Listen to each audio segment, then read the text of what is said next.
When it comes to songs like Anxiety and 1-800, for me, it really came from like like the 1-800 song was just a selfless place. You know, I've had very close friends of mine experience, you know, suicide and wanting to take their lives, and being there and talking them through it, and it's just really hard. And long story short, from my second album, The Incredible True Story, in 2015, I spent 6 figures on a tour bus and did a fan tour for 2 weeks before my album came out, starting from Los Angeles, California, and ending in New York City. And I went through a bunch of states in between to go surprise fans, eat with them, hang out with their families, and play them my album before anybody else in the world could hear it.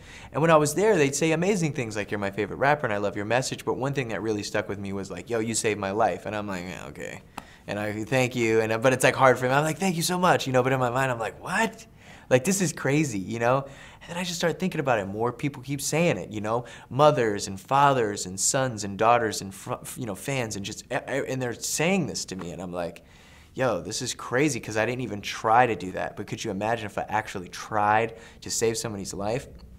And that's where 1-800 came from. That's also where Anxiety came from, you know, talking about mental health and these things that we kind of touched on before the cameras came on that are taboo, or whatever the case may be. Because I think you always have to be the Superman all the time, right? Because if you're an entertainer, but you know, I'm here to say like, no, I'm not. And it was hard for me to discuss this. You know, it's hard for me to talk about this. And like, even being biracial, like I'm proud to be biracial. And people are like, hey, you're pushing the whole biracial thing. Like, nobody's saying like, you know, to Q-Tip or Mos Def or Kendrick, like you're pushing the whole black thing. Like, I'm just proud to be who I am. I'm proud, you know, of every aspect inside of myself. And I was so scared for so long to say that, because society has led me to believe that my anxiety is stupid and shouldn't be talked about, or that suicide, who cares, who's weak enough to kill themselves, which is like the most terrible, disgusting, ugly thing somebody can say. And then another thing, like to somebody say like, oh, you're not black, or you're not biracial, or you're too white to this, or you're not black enough for that, or you're this or this or da-da-da. And I was like, you know what, because I never discussed my race on an album, ever, you know? But people would be like, he's always rapping about being black all the time. No, I'm not.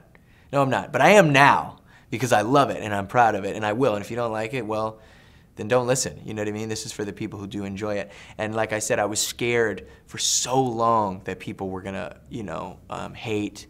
And of course they do, but the love outweighs the hate so much, and I'm so stoked. And that's why I decided to write about these topics, because I was scared to write about them. And since I was scared, I was like, well, damn, it must mean it's good.